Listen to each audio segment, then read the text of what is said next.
Hello, everyone, and welcome back to another episode of the Sports Department Podcast. It's time for our NHL talk. I am Stephen Bologna, joined alongside Operation JT, Josh Chertini, big Ranger fan as well as myself, and we have a lot to get to today.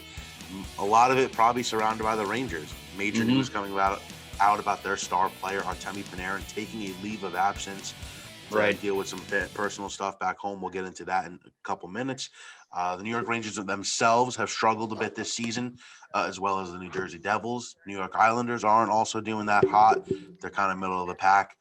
And then we're just going to talk about firing of an NHL coach that happened, I believe, last night or the night before. Not too long ago. Not too long. Yeah, very close, very little time ago. And then we're going to get into a underwhelming team that's not doing too hot. But how you doing, Josh? No, I'm doing well. I'm glad that we could do this. It's something fun to do. Any chance to get to talk hockey, I'll always take it. So this is good. You a big Marvel fan? Yes. That is the end game poster that they had at the movie theaters when, that was somewhat normal. Yeah. And then I guess when they were done with it, they usually either give it to someone who works there, or if they usually toss it. So happened my dad and I were lucky enough just to run in on one of the last days they were showing the film, and we were like, can we just have that poster? And they were like, Chloe was like, take it. Like, we're not gonna need it anymore. Cool. You been watching WandaVision? I am watching WandaVision. I'm excited for yes, it is tomorrow. I just hated when in the beginning people are like, this show's terrible. This just always like, I'm like, never ever count out Marvel. Never, like, in a million years, they always come up with something big. They always know what they're doing. They'll take something small from a scene that happened in some like movie like Doctor Strange or even like Ant-Man and the Wasp, and then they'll like reference it down the line, and it'll just shock fans all the time. Certainly one of the best creators of movies and now TV shows, funny enough. So we're going to wait to see WandaVision tomorrow. But today, let's talk about the New York Rangers, and we're going to start with Artemi Panarin taking a leave of absence. It came out a couple days ago. Russian media putting out a story that 11 years ago he beat up a 18-year-old girl, and this coincidentally comes, I believe, a couple weeks after he talked about his displeasure of the Russian government. Right. And I believe he went home to try and get his family. I don't want to speculate. Right. So before we even get into all this too, it's so hard to, for us just to jump on the train for Artemi Panarin and just be like, okay, this is all Russia's fault. This is Putin, because we're just so, I won't say biased towards him. As of right now, it's easy to point fingers, but I think we have to, wait for every single piece of fact to come out, because we don't know what is true and what's not true. I mean, we are hearing sources that no such incident occurred. That I believe, I need to pull up his name right now. It was Andrei Nazarov. It was an unstable ex-KHL coach claiming that Panarin beat up the girl in Russia at the bar. So there's a lot of, people saying he did it or he didn't do it right now. And I don't want to just flat out say he didn't do it, because if news does come out and say he did, I don't want to look like the bad guy. I just hope both parties involved figure it out. I know the Rangers were very behind Artemi Panarin. I know they said that they were going to get underway and find out what the truth is. And I hope we find out soon, not just for Panarin's sake to come back and help this team, but for his own sake as well, because this is a heavy accusation. And this is not an accusation that you just claim or point fingers at someone just for no reason. If you make an accusation like this and it turns out to be false and untrue, that should be some legal actions towards that person. Yeah, and it's just, again, like you said, you can't jump to the conclusion that he didn't, nothing of this happened, but the story is claimed to be 11 years ago. Right. And you look at, Panarin's accolades since then. I mean, first round pick, signed a major contract with the Rangers, and nothing of this was heard. And then he starts talking about, we see this in the NBA with Enes Kanter and his displeasure with the Turkish government. And he's obviously, he can't go back there. Now it's, Artemi Panarin, he's not a fan of, Putin or the way he runs things over there. Right. And then the story comes out. And I believe I was talking to Steve Mulder, and he said that apparently one thing is, he was like, what if Russia like pays a girl to say he did it? You know, anything could Listen, happen. yeah. I mean, there's so much that can happen because we know Russia does things differently over there than we do. I mean, we are a little bit crazy over here. Don't get me wrong. We have some of our own issues to deal with, but there's a lot of stuff that has to get solved first. I know that Panarin's probably not coming back anytime soon. It's optimistic to think that yes, he can be back in a couple weeks, but this is a really big case. There's a lot of accusations right now. Uh, a lot of people involved, a lot of different parties. This is something like you said, it happened 11 years ago. Yeah. It's not something that maybe happened last week where they can have all this evidence in the world. This happened over a decade ago. So it's kind of hard now where the evidence comes into play and, where this girl is today and what's her story. And now we have to hear what, her side of it and what's coming out of that. Yeah. So we're just going to wait and see. We hope maybe he can return before the end of the season. That'd be, Right. best case scenario. But obviously his focus is just maybe trying to get his family out of there. Yeah, I mean, listen, this is like we said before, not an accusation that you have to take lightly. I can't imagine what Panarin and his family are going through. We like to hope it's not true, and just kind of seeing how Panarin is as a person in the media and online, and through social media, he really seems like a nice guy. But again, we have to just wait and see till all the facts come out. If these accusations aren't true, I hope Panarin and his family the best. Unfortunately, if they are true, we hope all the issues get resolved in a matter of time. Absolutely. But let's move on to the hockey Right. side of things for the Rangers. Mm-hmm. Sitting at 6-8, Right. they are second to last, or excuse me, they're tied with the Devils for in the standings, and lost a tough one last night, 4-3. But the night before that, and they're winners of 2 out of their last 3. They beat the Capitals 4-1, Right. which was a nice. It was nice to see, because this is a Ranger team that has lost so many close games, blown so many leads in the third period, gone down early. I think the bad outweighs the good in New York right now. Yes. Well, here we go again now talking about this team was playing last night with no defense.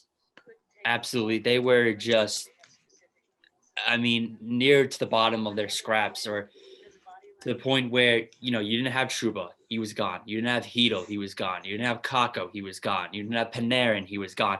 So you're already missing some already big names there. Last night's defense was Lindgren and Fox, Jack Johnson, Brennan Smith, which those two combos right there with Johnson and Smith just hurts my soul. Hajic and then Biatetto. So, not the best defense you want going up against a Flyers team. So the fact that we were able to keep close with them for that long in the game, I'm still impressed. I know there's a lot of bad. I'm not saying the Rangers are going to make the playoffs. It would be nice to see it. But I think there's just too much going on. And with a shortened season, you can't go down too early in the season. You can't give up these games like that. You have to win all the close ones. And the Rangers right now haven't found a way to do that, unfortunately. It's just so tough, Right. You watch this team, they're tied. They're up 3-2 going into the third period. Mm-hmm. 2 minutes left, they give up a goal. Then they go and lose in a shootout and overtime. And it's just like, you were 2 minutes away. Defense for the Rangers is clearly the problem, and I think it has been. Now, without Panarin for a while, Right. Who's going to step up? You hope it's Zibanejad, who's kind of gotten off to a slow start. Very slow start. He's ice cold. Ice cold. And hopefully maybe Lafreniere can get some more time now. Right. I think when Kakko comes back, Kakko's looked good. He's looked pretty well. I liked Kakko's ability on the ice. He looks a lot stronger. He looks a lot smarter. He's making better decisions. So, again, remember these guys. Like Kakko is, I believe, he just turned 20 years old. He's no longer technically a teenager. Yeah, he has a lot of potential. So I'm not worried about him declining at all. Yeah, I don't think that's the case. We also didn't get to talk about before the last time we talked. Tony D'Angelo got released. Oh, he's technically with the team. He's just not dressed. Oh, really? I thought he got just flat out So released. so so for the Rangers, you can't. Well, in the NHL, you technically can't release a player. You can put him on waivers, but no one claimed him. So right Oh, now okay. they're working out a trade for him, but the trades, talks. I don't know if they've still been going on recently, but it is something where they're probably not going to address him for the rest of the season due to his, outspoken um, messages towards teammates, and he's a hothead, and he has been for a few years. And the Rangers have in the locker room have kept it kind of quiet and kind of said, if you keep your act up, we're going to trade you. D'Angelo, of course, kept his act up. I saw a report that he punched like Shesterkin in the face. So there was an altercation, rumors in the locker room where there was a fight between, I think it was him and either Georgiev or Shesterkin, and Chris Kreider broke it up, but they've been pretty quiet about it since. All they've really told us at that time in the interview was there was an incident that happened and we took care of it. It's an in-house thing, and we're Yeah, working on it. I like Kreider. He's a great Ranger.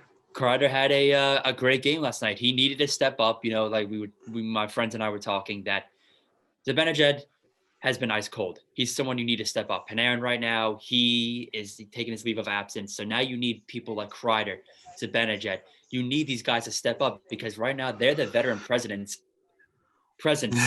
in your locker, not presidents, presence in your locker room to teach these young guys on what it's like to be a leader. Because right now we have the youngest team by age in the NHL at 25 years old, average age. So Yeah, when you have someone like Kreider, who's been on the team for many, many years, who just signed another big contract, he's someone that you need to kind of be the voice in the locker room. yeah, and hopefully he steps up. The goalie situation, it's still like, in my opinion, neck and neck who you stick with. I Because still like Igor net over Alexander, and that's no disrespect to Alexander. I think he's a good goalie. I just think that Georgiev um, can take the spotlight right now. I think Igor has shown us he made a lot of big saves, especially last night in that Flyers game. It's yeah, just when you don't have defense, when your second pair is Johnson and Smith, it's kind of hard to, you know, um, do anything insane or help you get away with a win. But again, like he did make some great saves. I was very impressed with his play. The Rangers again just took some dumb penalties over and over. We've seen this many times. A lot of offensive zone penalties, which have killed us. yeah, Thank God for our penalty kill has been really good, and our power play finally looked like it was back to normal. Before last night, I think it was maybe 1 for 23 or 2 for 23, roughly along those lines. And then uh, last night, they were at least 2 for 4, if I'm not mistaken. I can't remember off the top of my head. another guy that's played really well this season is Buchnevich. Buchnevich. So yeah, Pavel Buchnevich is another guy who I would love to see step up. The only thing is he's in a contract year. This is his last year before he goes and uh, is a restricted free agent, if I'm not mistaken. So he needs to show why he wants to still be part of this team. And if he does a lights out season, we could be looking at possibly giving him a lot of money. And I'm not sure if the Rangers are going to take that chance with it. I think Buchnevich has to show this year why he wants to stay with the team. Sorry, my mic got muted there. Yeah, I think the Rangers are still trying to kind of. Sorry, I got my dogs barking here. I think the Rangers are still kind of trying to find their identity. Because they're still a young team, but the issue is they're just in such a tough division, and it's not going to help them in the long run. I don't think. Are playing well. And I know a lot of Ranger fans who might be listening to this might be saying, oh, what do you mean well? If you actually watch this game and you see that the pace that they're playing, if they can limit their dumb penalties in the offense zone penalties, this could be a legit team for in that top 4 spot. It's just one of those hard things to watch because you see them playing well, and then they have these injuries that happen, and then there's the COVID protocol, which is another thing you have to worry about. And when you have some of your big names go on those lists, And then you're kind of left with, these prospects that are stepping up now, or trying to step up. You say to yourself, man, it would be really nice to see Zibanejad play what he did last year. It'd be really nice to still have Panarin. It would be really nice to have Hedl back on the line. It'd be really nice to see Trouba back. Yeah. If the Rangers finish, say, bottom 3 in the division, Right. do you think they seriously consider getting rid of David Quinn? I think it's won't be out of the question. I think if they do go in the bottom 3, it's not out of the question. But the only issue I have with getting rid of him so soon, per se, is the fact we are the youngest team in the NHL. And I know he's dealt with college kids. I know he was the Boston College coach before that. But, he's still kind of getting the system. He has this whole young team right now that he has to deal with. Kakko, Lafreniere. We have a lot of young prospects, too, coming up for the defense, especially like Keandre Miller is another guy who we've been missing, who I can't believe I just forgot about till now, who's been playing absolutely great defense, and he's one of the youngest guys in the league. So to miss Keandre Miller is a big thing. I know next year the Rangers have a lot of cap space. It's going to be, I think, close to $40 million, and they only have a real couple guys they have to sign back. Buchnevich might be one of them. So with all that cap space, we could be looking at a whole new team next year with a lot of key presence. Who's the best free agent next year? I'm not sure off the top of my head right now who's the best free agent. I know that there's still a lot of contract talks that have to be talked about. I would have to go and actually look at who some of the top free agents would be. But the Rangers will have a lot of people to talk to, because we even heard a lot of rumors about the Jack Eichel trade and what that could look like. I remember that. Jack Eichel has still been floating around. I know a lot of Ranger fans, including myself, would love to see him, because we do need that center to help us. If we do keep Zibanejad and he's your first line and you could put Eichel on your second, that there is a great top 2 centers to have. And Taylor Hall is also a free agent because he only signed a 1 year in Buffalo. Mm-hmm. And that's a team that has just kind of imploded. It's done nothing. And it seems that may kind of force an Eichel trade, right? Because you have solid players. I mean, Eichel and Hall. I mean, Hall was MVP 2 years ago. And you just see a sharp decline for that team. So you may see them go into rebuild mode, maybe forcing a trade here potentially. Mm-hmm. A lot of Ranger fans like myself hope this Buffalo train just keeps plummeting, because the worse that they do, the more frustration Jack Eichel is going to have. And the more frustration Eichel has with Buffalo, he's going to want out. And that could lead to a potential trade that he says, I want out. Rangers are one of the top suitors. We have the cap space to have him. We have the prospects to, trade if we do want to have Jack Eichel on this team. I would take any one of those two, honestly. Anything to help. But I think the Rangers do still need to address the defensive situation. Having Keandre Miller up is nice, though. That's a young defenseman that's athletic is huge. But I still think the Rangers need that bruiser that they've been looking for. Well, there's a couple things that they had to solve on defense. Jack Johnson was the biggest mistake of all time. He has to never even be considered to put on a Ranger sweater after this season. He's the worst defenseman in the NHL. He's probably, you're probably right. He's one of the worst. It's so hard to watch him play, whether he's taking a dumb penalty or is just has the IQ of a monkey on the ice. It is terrible. Yeah. The Rangers begin a 2-game stretch tonight against the Bruins, both in the Garden. I'm assuming there's fans are allowed back. Fans, yes. They are allowing a couple thousand fans back. I was already looking at tickets myself when they announced that. Guess how much roughly for one of the cheaper tickets? $450. Oh no, not that high. It was like $170. But still, taxes, it's like $200 just for a single ticket. Plus, to get into the city, it costs money. And well, the perks of being, in New Jersey is, you could drive to Secaucus and then just take a quick train into Penn Station for like $10, if that. take the LIRR. Just like you're The going Long to City Island Field. Railroad. That'll be trust me, I will do what it takes to be at City Field this year. Yeah. I will drop the money. Do it.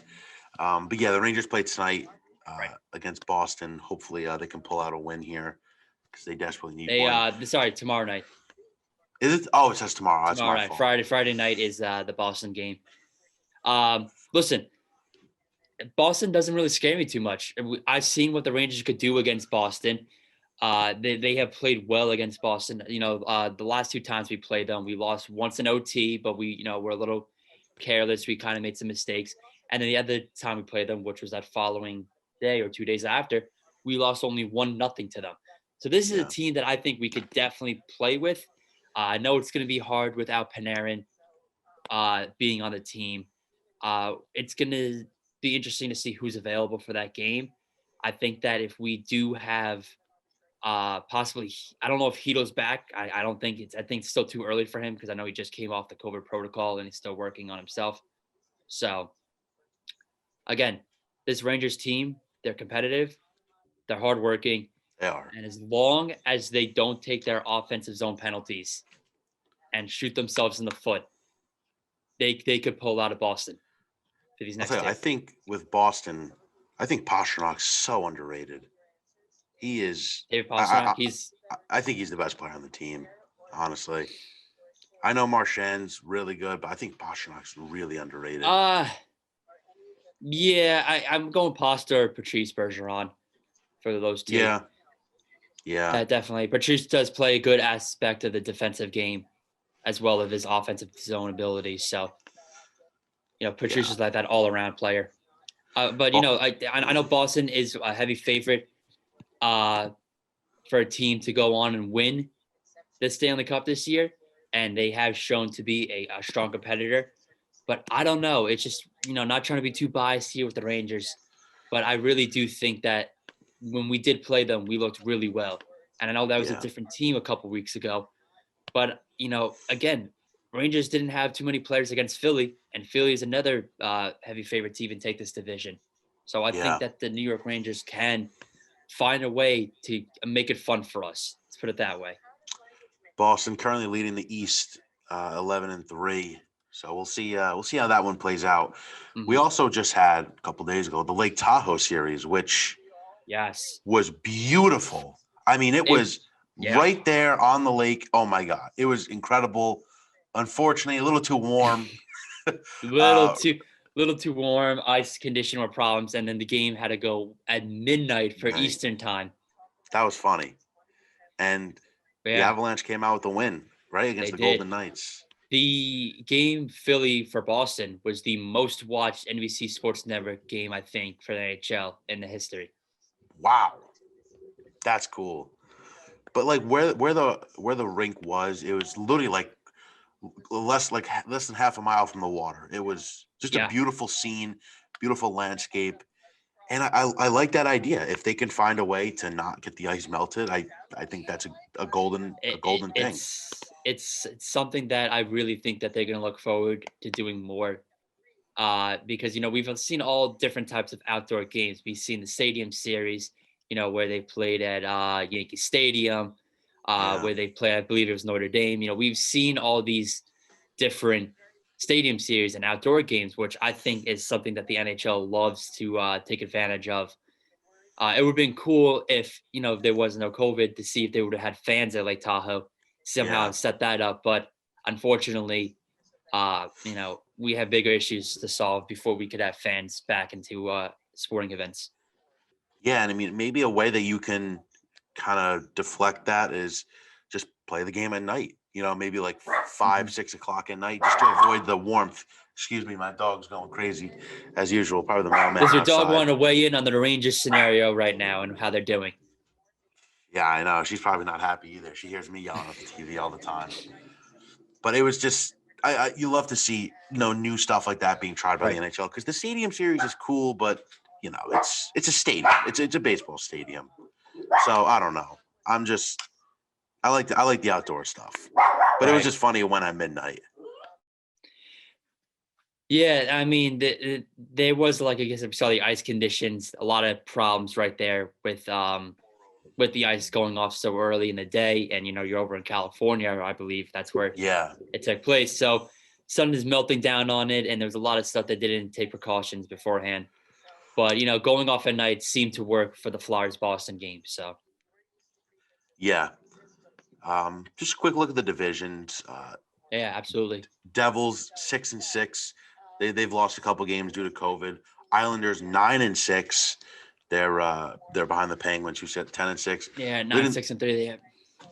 Yeah, the Central. I mean, Josh, we talked about them in the opening pod for the NHL season. The Panthers 12-4, leading the Central. Right, they're tied with the Lightning at the moment, and then you have the Hurricanes right there. So that's going to be a tight race down to the finish. Dallas Stars. This is a sorry, no, go on. No, go. No, go. No, I was just gonna say, listen, this Central Division right now is gonna be one to definitely keep an eye on for the rest of the season. This is not something that you're gonna shy away from. I think this Florida, Tampa, Carolina three-way for going for the winner of the division. I think that's gonna last for the rest of the season, 100%. Florida, like I was telling you before the show, has always been that team where, they had the talent, they had the players, but they could never really just find their rhythm. It was never fully there. But now they have a great goaltending duo with Drager and Bobrovsky. Yeah. So those two right there along the way will help this Florida Panthers team keep a run in this division. Tampa, as we know, has always been one of the powerhouse teams in the league. They're absolutely going to stay in this for long. And Carolina, we saw last year, who almost made it to the Stanley Cup. They're not going away. They still have a great team under their hands. So Carolina, Tampa, and Florida, I mean, it's going to be fun. I'm excited. Anytime these guys are playing, I always try to throw it up on my computer to watch. Another tight division is the West. I mean, there's 1, 2, 3, 4, 5, 6 out of the 8 teams are above 500, and they're all within 1 or 2 wins of each other. Golden Knights currently 11-4-1, with the Blues 10-8-2. Then you have the Avalanche sitting 6th at 9-6-1. So this can kind of go either way. Obviously, we're still early into the season, so 2 months down the line, this is going to look a lot different. Yeah, I mean, we know Vegas has only played 16 games, but in the 16 games they are playing, they have played amazing. I mean, this Vegas team is another one that's legitimately a Stanley Cup contender. Colorado has only played 16 games, and they've been playing really well. A team like St. Louis, they're second, but they've also played the most games next to the Ducks in this whole division, and they're only sitting at 22 points. I mean, Colorado is 2 wins away from beating that, and they have 4 games still to go before they tie St. Louis. So, I don't see St. Louis sticking up there for much long. I think in a couple of weeks, you'll see them slowly move down the ladder. And I think you'll see, Colorado go back up, because that's another thing you have to look at is the games played, very little for Colorado, Minnesota, and Vegas. St. Louis has played the most already. Arizona's at 19 games, and they only have 2 points over Colorado, but they played 3 more. So, yeah, every team, gets lucky or unlucky with COVID. Right. But it's cool to see Vegas. I mean, an expansion team, that front office is just incredible. An expansion team that makes a Stanley Cup their first year, and have just been pretty dominant ever since that first year. Right. It's just incredible to see. And now next year we're going to have a new expansion team with the Kraken. Yeah, I'm a fan of I like their jerseys. They look nice. This team for the Seattle Kraken, I think, is perfect because now it opens the floor for new hockey fans like it did with Vegas. You are now expanding to Seattle, where I think that's a good place, just to get some fan base going. I think there'll be pretty hardcore fans over there. So when you have now a new team coming into the league, it's going to be that same energy when Vegas came into the league. You said, we have a new team. We got to watch them. They're going to make the big night games. Everyone's going to want to go watch Seattle. And a lot of people, I think, are going to be expecting almost a similar situation with Vegas, where they in their inaugural season made the Stanley Cup. A lot of people are like, hey, now we're going to see Seattle do the same thing, right? That's the case. I don't know. I think we have to wait until what happens going forward with the Seattle team. I think one thing that's interesting is, there's so many noises going on in my house right now. I don't understand why. But I wonder who that one big player is going to be for Seattle, because you remember with the Vegas Golden Knights, it was Marc-Andre Fleury. I mean, they painted him out to be like their messiah, like their saving grace. They brought him out during the expansion draft with his jersey. And it's like, who's going to be that guy for Seattle?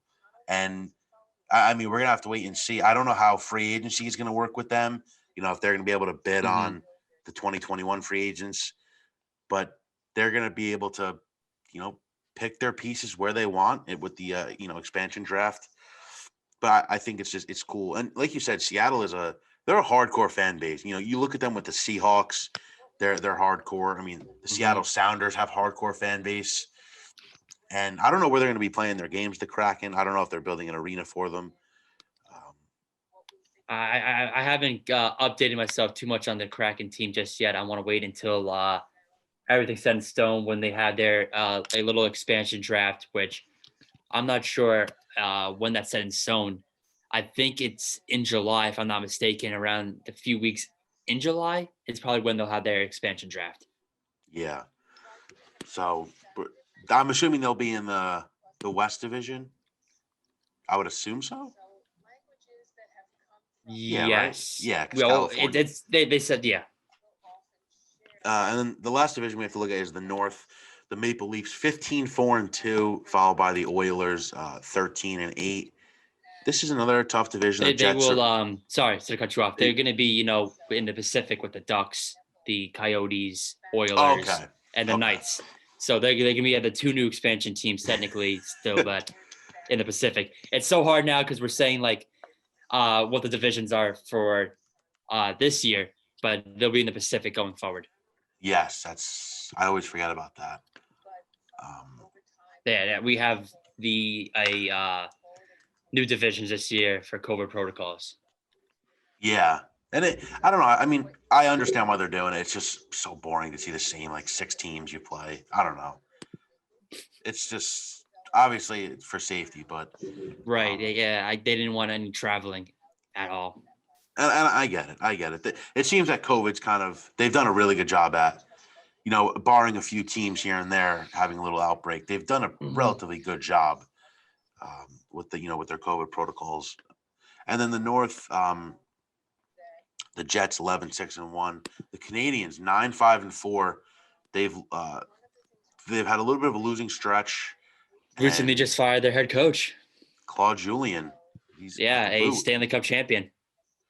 I don't know who they hired. I don't know if they hired. It's their interim. Oh, they're coach. The interim. It's like Dominique, I think his name is. Wilkins. Dominique Ducharme. Okay. So yeah, first is he the first coach firing of the season in the NHL? I think so, right? If I'm not mistaken, yes. Yeah. So he's the first from the fall. And interesting storyline here. I see the Jets here. They've done a trade they traded Patrick Laine, and it seemed that he was having a tough time getting used to life in Columbus. I think he was benched his first or second game. Yeah, honestly, Laine, now that he's under the Tortorella effect, he can't be slacking. He can't do anything that seems lazy in the eyes of Tortorella. Patrick Laine, I know, just had a beautiful shot that he had. I mean, this kid has a unbelievable shot, and he has been picking up a lot of pace in the last 5 games. I believe he's had well over 5 points. 2 days ago, I know he had 2 goals. So, Laine is going to fit well in Columbus going forward. Good Ranger coach, Tortorella. I miss him. Tortilla. And then we went Alain Vigneault. Who brought us a Stanley Cup his first season. Yeah. Some questionable stuff happened in the Stanley Cup. Yeah. Not saying with the refs or anything like that. Just questionable time putting certain players out.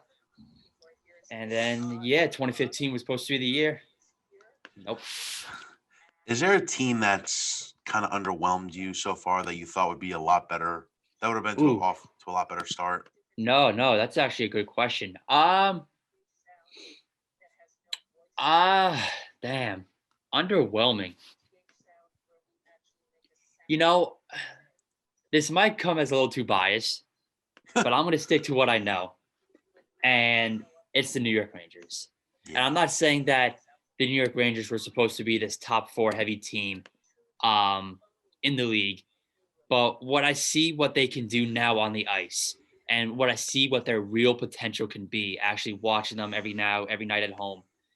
And just to see them lose in these like heartbreaking ways and frustrating ways, it's almost like if they could figure out how to secure those wins in the games where they took a dumb penalty or they made a dumb mistake and they blew the lead, where we would be a top 4 team right now in the division, maybe even saying it's top 3. So I want to say just as now, seeing what the team has done, they're a little underwhelming in what I know their potential could really be. But before the season started, a team that I actually was kind of looking forward to was someone like Buffalo. Yeah. But I think they have on paper a really nice team, but they just cannot find a way to figure it out as a team. When you look at this team and you see Taylor Hall, you see Jack Eichel, you see a lot of big names like my God, sorry, I just laughed at something. Olofsson, right? Ristolainen, you see all these big names. Cody Eakin, who's supposed to be a young star, but they just don't have, I guess, like maybe that whole chemistry. I don't know what's going on in Buffalo, but they're not going anywhere anytime soon. I hate to say it, unless they figure something out by this week and then they can go on a run. It just does not look promising. And those are the games the Rangers need to win. Again, with the Devils too, they've had such struggles against the Devils this season, and it hurts so much to watch. Because we didn't get to talk about it. The last time the New York Rangers played the Devils had their basically 2-week break because they were never allowed out on the ice, and then they smacked around. Yeah, it was something that I think it was in the back of mind of Ranger fans. We said to ourselves, okay, we're not going to count this as a win yet before the game started. We're like, we could very much lose this. And what did we do? We go and lose that game. Yeah, to not our surprise way I've been playing. My underwhelming team, I know it's still early. This is a team that finished 3rd in the Pacific, and that's the Calgary Flames, currently sitting at 9-9. And you look at the games they've lost. They've lost 7-1, 5-1, 3-1, 6-4. This, again, I know it's early, but this is a team with a lot of really good players and a lot of big name players. I mean, Johnny Hockey himself, sitting over there. This is a good team. I mean, sneaky Stanley Cup play, a sneaky Stanley Cup team last year. Before the bubble hit, even the year before that, and they're sitting at 9-9, 6th in the division. Again, I know it's still early, but I expected them to get off to a much better start. So, we'll have to wait and see as time goes by. But before we end, give me your current NHL Stanley Cup prediction. Current, as in you want me as of today. Who do you think wins it? Next time we do a pod, it might be different. Oh my God! Wow, putting me on the spot like this. Yep.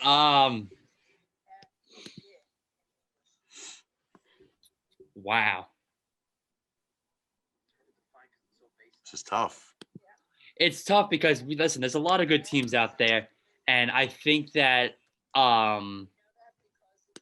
when I think of a team that has everyone there, has the full package, offensive, defensively, and then also got to think goalie. You need to have that perfect goalie presence in net in order to be good in the playoffs.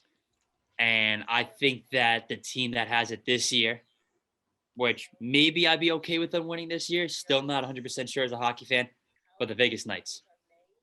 Ooh, good pick. I like Vegas this year. They had a great season last year.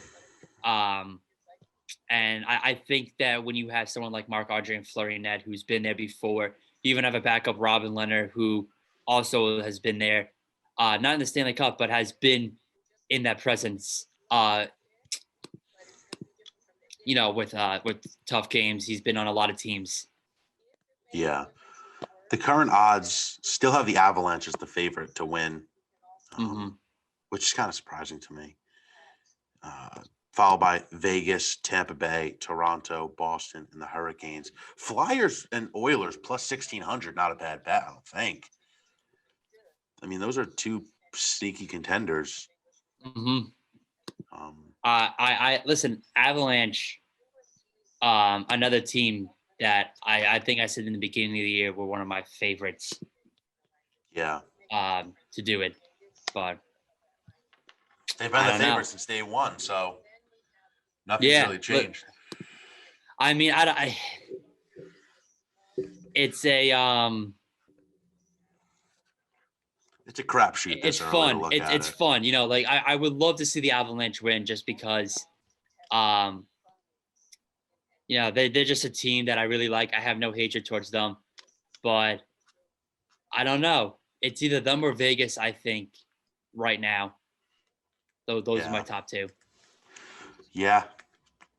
But we're still super early into the season, so we're going to see how this all plays out. Oh, yeah, we got time before we jump to any conclusions. And even then, in hockey, it's not over till it's over. I mean, look what the Blues are the main reason why I say that now is because back in January, 2 years ago, one of the worst teams in the league, that summer, Stanley Cup champions. Yeah. That was a great story. That was a good one. Yes. The best that series went down to a game 7 too, which was cool. I was in New Orleans watching that. Oh, you were at Drew's house? Drew Brees? I was in New Orleans for my 21st. I saw the Blues win the Stanley Cup and Toronto win the NBA championship. Oh, baby. Were you there for Mardi Gras? No, just for my 21st. Oh, baby. It's something that I definitely recommend for you, Steve. 100%. Even though I am 21 already. Are you actually 21? Oh, my God. Jesus Christ. Well, go for your 22nd.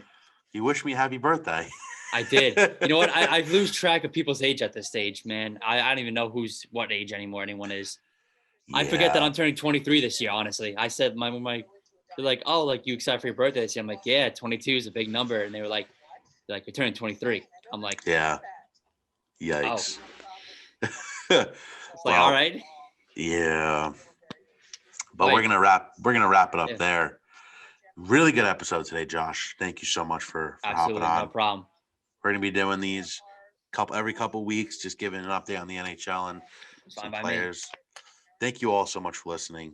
Make sure to follow us on all our socials at Sports Depth Pod. That's Sports DEPT Pod. Make sure to follow us on, subscribe to us on YouTube, Spotify, Apple Podcasts, or wherever you watch or listen to us.